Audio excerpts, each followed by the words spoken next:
ያ ቤተክርስቲያን ደምስዋ ጉባኤ ቤት አሁን እዛ አዲስ የምናስተምረው ስንጥራቸው ስብከት የምንሰጥ ነው የሚመስላችሁ። ጉባኤው ንባቡ ትርጓሜው ምስጢሩ ታውቃላችሁ። እናንተ ደመጣችሁ ነው የምትጠይቁት። አንዳንዱ ደግሞ ምን ይመስላል መጋቢ ስሚ አዲስ አባት ተሽቶ አያት እኔ አሁን ስለ እመቤታችን ሳስብ እኔ መብራት ነው የምላችሁ እንደ ብዱር ያደርገኛል። እኔ አምስተኛውን ወንጌል ድንግል ማርያም ጽፋው ቢሆን እላለሁ አንዳንድ ጊዜ። እውነቱን ለመናገር እኔ እንደዚህ አይነት ፕሮግራሞች ሲያጋጥሙ አልቀርም። የማልቀረው ያው ምግቡ የትም ልናገኘው እንችላለን። እናንተ እንግዲህ የትም ማግኘት ነው። እኔ አሁን እስከ ዛሬ ድረስ ደስ ከሚለኝ ነገር ተማሪ ሰርግ አድርጎ አልቀርም። ተማሪ አግብቶ ቀርቼ አልቀርም። እኔ እንደው ሌላ ፕሮግራም እኔ ብዙ ገቢ የማገኝበትን ሰርዤ የሄድኩባቸው ሰርጎች አስታውሳለሁ። እግዚአብሔር ነው ከምዕመናን ገንዘብ ይገኛል፣ ከእናንተ ደግሞ ግንዛቤ ይገኛል እና ሁሉም ጥሩ ነው። ግን እንዲህ ያለ ቦታ መገኘት ቀላል ነገር አይደለም እና እኔ አሁን ለወጣ ስል ቅድም ተነግሮ ስለነበር እኔ ታም እየገቡ ስለነበር እኔ ታም ማገኝ ነው ሁላችሁ መምራን አላችሁ እዚህ ከመገኘት የተሻለ ምን ጥሩ ነገር ይኖራል ብዬ ነው የመጣሁት እና እግዚአብሔር ያቆይልን፣ እግዚአብሔር ይስጥልን። እኔ ጉባኤ ቤት እንደው እንደ ቀላል ነገር ሊታይ አይገባም። የጉባኤ ቤት በቀጥታ መስራቹ ባለቤቱ እንደምታውቁት ኢየሱስ ክርስቶስ 33 ዓመት ከ3 ወር በዚህ ምድር ሲኖር ተወለደ፣ በበረት ተጣለ፣ በጽድቅ ተጠቀለለ፣ ተሰደደ፣ ከስደት ተመልሶ በዮሴፍ ቤት እንዘይት የዘዝ ላዝማዲሁ ወለይቲሙ እንተይሙ ለዮሴፍ እንጨት እያቀበለ ጸራቤ ሰማያቱ ምድርና ሰማይ በቃሉ ዘርግቶ ለአንድ እንጨት ጠራቢ ለዮሴፍ ማን መጥረቢያውን እያቀበለ እያቀበለ መታዘዝን ያስተማረ እግዚአብሔር የመመሪያ አምላክ አይደለም፣ የትእዛዝ አምላክ አይደለም። ብዙውን ጊዜ ምድራውያን ባለስልጣኖች ስኬታማ የማይሆኑት የመመሪያ ሰዎች ብቻ ስለሚሆኑ በመመሪያ ስራ ማስጀመርና እየሰሩ ማሳየት አንድ አይነት አይደለም። እግዚአብሔር ሰራተኛ ነው፣ የእሱ ተከታዮች ሰራተኞች ናቸው። እግዚአብሔር አፍቃሪ ነው፣ አፍቅሩ አፍቅሩ፣ ወዱ ውደዱ፣ ያላደረገውን አድርጉ ቢለን ነበር ከባዱ አለ ሊቁ ሲናገር እና ኢየሱስ ክርስቶስ 33 ዓመት ከ3 የት ነው ያሳለፈው? እንደምታውቁት በ40 ቀኑ ቤተ መቅደስ፣ በ12 ዓመቱ ቤተ መቅደስ፣ በ30 ዓመቱ በህይወት ታሪክ ውስጥ 3 ነገሮች ናቸው እድሜ የተጠቀሱ። በ40 ቀን እናቱ ቤተ መቅደስ ዘው ሄደች፣ በ12 ዓመቱ ራሱን ችሎ ሄደ፣ በ30 ዓመቱ በዮርዳኖስ ተጠመቀ። ከዛ ከዮርዳኖስ ከተጠመቀ ከወጣ በኋላ ያለችው የ3 ዓመት ከ3 ወር ታሪክ ናት የተጻፈችው። እኔ ብዙ ጊዜ እላለሁ እንደውም እኔ ያለው የተጻፈው ሳልፈጽመው ጦር አውርድ እንደውም ብዬ እንደው ሌላ ምኞት እንዳይሆንብኝ እንጂ እኔ አምስተኛውን ወንጌል ድንግል ማርያም ጽፋው ቢሆን እላለሁ። አንዳንድ ጊዜ ሐዋርያት የስሚ ነው የጻፉት፣ ጥቂት ነገር ነው የጻፉት። እኔ 9 ወር ከ5 ቀን እግዚአብሔርን ጸንሳ እኔን ዛሬ እኔ አግብቻለሁ፣ ባለቤቴ ጸንሳ እንዴት እንደምትሆን እናውቃለን። በ4 ወር በ5 ወር ህፃናቱ ሲገላበጡ ምን ሲሉ ስቃዩን ደስታውን እናውቀዋለን።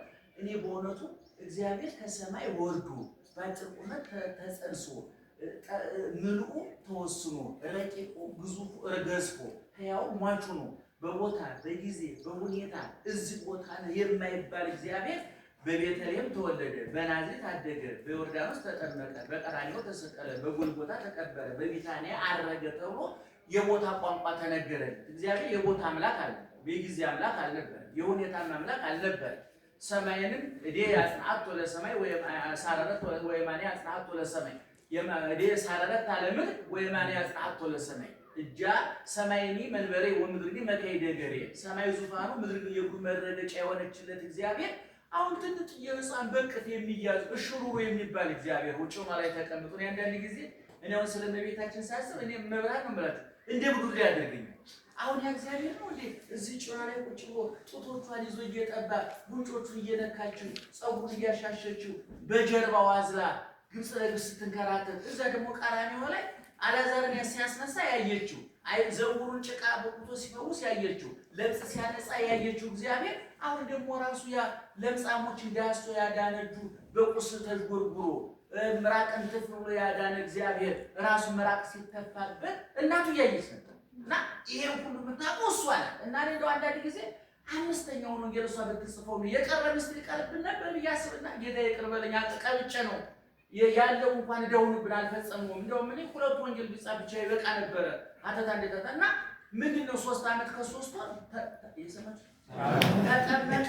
በዮርዳኖስ ተጠመቀ። ወዲያው እንደወጣ እግዚአብሔር ሁለት ስራ ነው የሰራው። አንደኛው ሰው መረጣል የመጀመር ምክንያቱም ክርስትና መቀጠል አለ። ክርስትና ሰማያዊ ሃይማኖት አለ።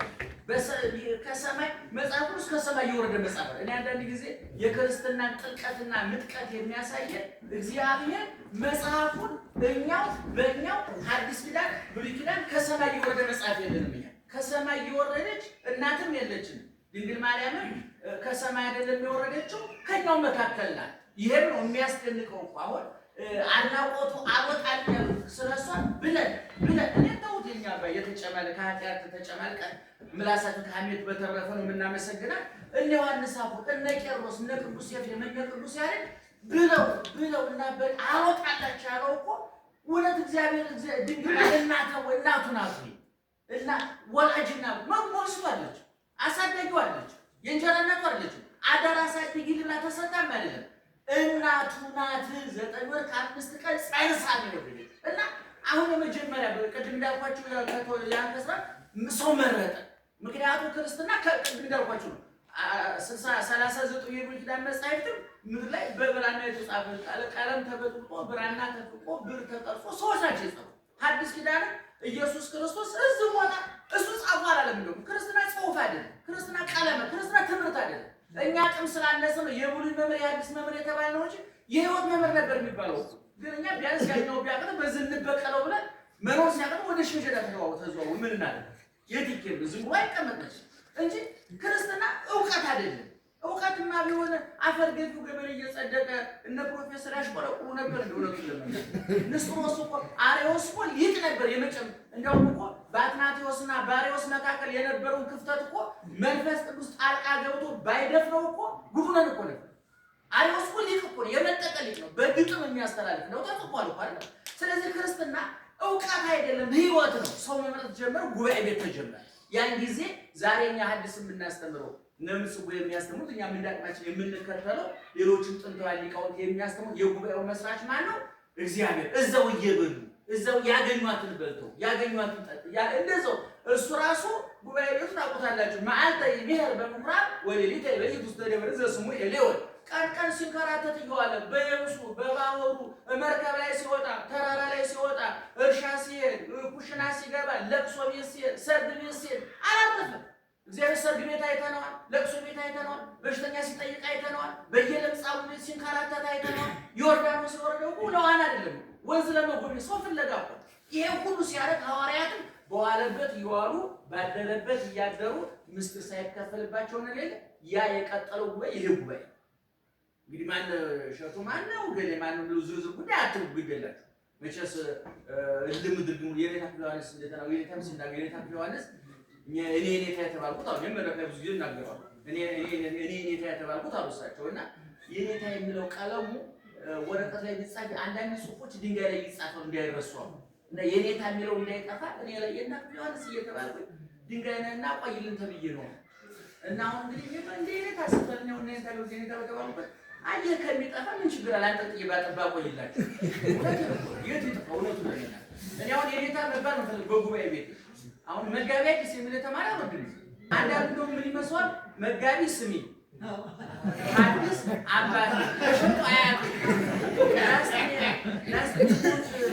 እሽቱ ማለት አለች ተጠቅሞ መስሪያ ቤት አለና አስተሚያር ለናስ ፈርስት ነው የመጀመሪያ መጋቢ አዲስ እንደው አንቺ በሚገባሽ ቋንቋ አትሌት አርቲስት ነው መቶ አለቃ እንደማለት ለማለት ሰው ነው ማብራሪያ እንደው ለማለት የፈለኩት ምንድነው ጉባኤ ቤቱ እንዳናቀለው ነው ማለት አሁን እሸቱ ነው የሚያስተምረው እግር የሚያስብላችሁ እኛን ከመ ጉባኤው ነው መታየኔ አቡነ እስቄል አንጀቴን እስካሁን ድረስ ብዙ ጊዜ እናገርላችኋለሁ። መቼም አቡነ እንድርያስ እና አቡነ እስቄል የጉባኤ ቤቶች ታውቃላችሁና እዚች ነው ቤት የዛሬ 5-6 ዓመት 7 ዓመት እያስተማረ እኔ እያልኩ ነው ጴጥሮስ መስል እያልኩ ነው መስል እንግዲህ ለተባባስ ነው ጫማቸው ወደ ጉባኤ እና እኛ እንኳን ጫማልን ነው አልቀ እኔ በእውነቱ ዱላ ነው ገሪ እስካሁን ድረስ ጭንቅላቴ ያለው ጫማልን ጉባኤ ትርጉሙ ነው ሙሴ ፍታቶታና ሳኒ የተባለው እኮ የቡሊና የጉባኤ ቤት ምሳሌ ነው። የቤተ ክርስቲያን ምሳሌ ነው። ብሉይና ሐዲስ ይነገርባታል። በሐዋርያትና በነቢያት መሰረት ላይ ተመስርታችኋል ማለት ብሉይን ከሐዲስ አገናኝታችሁ በክርስቶስ አምናችኋል ማለት ነው። ልቀውን ተረጉሙ ማለት ነው። ስለዚህ ይሄ አሁን ተሰብስበን የበላነው እንጀራና ወጥ እንዳይመስላችሁ ጎመንና ድንች ከዚህ የተሻለ ያው በወጣ ከዚህ የተሻለ የሚጋብዝ ይሞልቷል። እውነቱን ለበላን እንደዚህ ግን ቃለ እግዚአብሔር ቀን አሁን እዚህ የበላሁት እኔ ፍቅር ነው የበላሁት፣ ቃለ እግዚአብሔር ነው የበላሁት፣ ጉባኤውን ነው የበላሁት፣ ትርጓሜውን ነው የበላሁት እና ይሄ በጣም ነው ደስ የሚለን ወንድሞቻችን። እግዚአብሔር ያቆይልን፣ ጉባኤውን ያስፋልን፣ ጉባኤውን የሚረዱ ጳጳሳት የሚረዱ መነኮሳት ያምጣል። አሁን እኛ ትልቁ ዳይ ገባን ጉባኤውን አልተረዱልን። አሁን እዛ አዲስ የምናስተምረው ስንጥራቸው ስብከት የምንሰብክ ነው ይመስላል። ጉባኤው ንባቡ፣ ትርጓሜው፣ ምስጢሩ ታውቃላችሁ እናንተ ደመጣችሁ ነው የምትጠይቁት። ቀላል አይደለም። ተማሪ የሚጠይቀው ጥያቄ እንደው በኪነ ጥበቡ ባይመለስም ስለምትወዱ እያለፋችሁ ነው እንጂ እኮ እንደው ቅጩን በቃ አልገባን ወጥራችሁ ብቻ ፈንተን እኮ ነበር። ፍቅር ስላለ ነው ያመለጠው ነው። ከባድ ይሄ ጉባኤ ካልቀጠለ የኢትዮጵያ ቤተክርስቲያን ደም ስሯ ጉባኤ ቤት የኢትዮጵያ ቤተክርስቲያን ደም ስሯ ጉባኤ ቤት ጉባኤ ቤቱ ከጠፋ ግን አለቀላል። ቅኔው ከጠፋ አለቀለ፣ ትርጓሜው ከጠፋ አለቀለ። አቋቋሙ ድጓው እኔ ጉባኤ ድጓ መምህራን እውነቱን ለኔ ሁሉ ጊዜ ነግራችኋል። እንደው በእውነት አጋጣሚ ሆኖ እናንተኛ ጉባኤ ተቀመጣችሁ እንጂ የእናንተ ደቀ መዛሙርት ነን እኛ። እድል ገጥሞን እኛ ጋር የተቀመጠ ብነግራችኋለሁ። ድጓን ያህል ነገር ጮኸው ያን ጮኸት አይደለም አዚመው ያ ከመላእክት ጋር አንድ የሚያደርግ ማለትኛ ገርኩ ስንት ሰዓት ይቆማል? እንደው ትልልቅ ደብር ላይ እኮ ማታ 2 ሰዓት ተቆሞ እኮ ለምሳሌ ፍስቅ ቀን ከሆነ ቅዳሴ ዕጣነ ሞገር ክብሪት 3 ሰዓት ማለት ነው። እንኳን ከምሽቱ 2 ሰዓት እስከ ጧቱ 3 ሰዓት ድረስ ሳይቀመጡ እኔን ታስነራው ታቋቸዋላችሁ። እኔን ታስተራ የሚባለውን ጀርመን ፈልጌ እጅ ጠየኳቸው። ይገርማቸዋል። ቤታቸው ፈልጌ እጅ የታስተራ ታቋቸው እንደሆነ የታ ሰኖ አዲስ ሚካኤል ነው እኔ ጀርመን እሳቸው አሉበት አይደል የተጠራው ውሰዱ ብዬ ፈልጌ ሰላም ብያቸው እሳቸውን አይደለም የተሰላም ቃል እግዚአብሔር የተሰላም ቋጥ ብለው ማታ 2 ሰዓት ቆመው ጧት እንደውም አንድ ጊዜ ቅዳሴ ገብቶ አውዞ አዲስ ሚካኤል አንድ ሰው ወሬ ሲሰማ አንዲት መምን ሲቀድሱ አይተው እናቴዋ እኔ ሰው ደጅ ጠሙ ነበር ቀጣዋቸው ማለት ነው።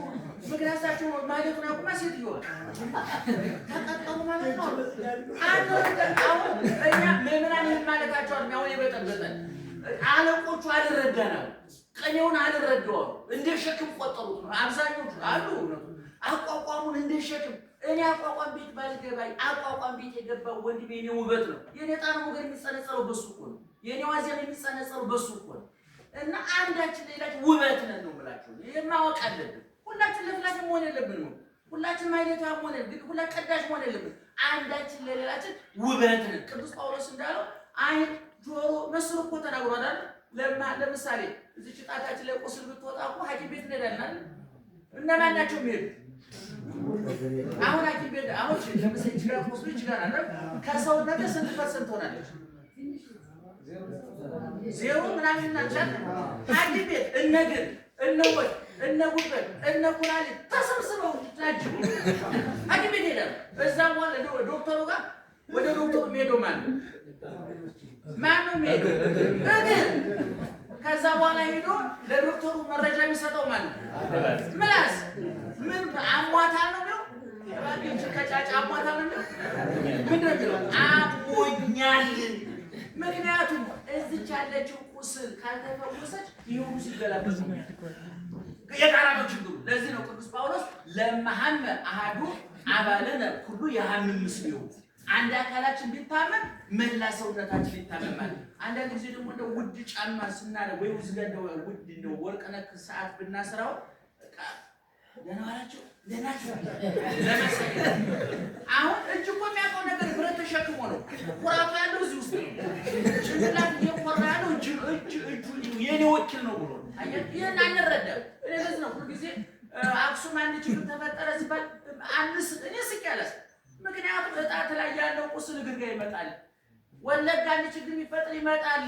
አውሮፕላን ቢከሰከስ እኮ ቢዝነስ ክላስ የተሳፈረ ፓይለቱ ዜና ሲሰራ ሁሉም አልቀዋል ነው የሚባለው። አዲስ አበባ ስለሆን ካተርፍን መቀሌ ስለሆን ካተቀባ አገሪቱ ከሰጠመች አብረን እንመስል መርከቧ እንዳትሰጠው መጣጣር ያለብንና እናመሰግናለን። ነው።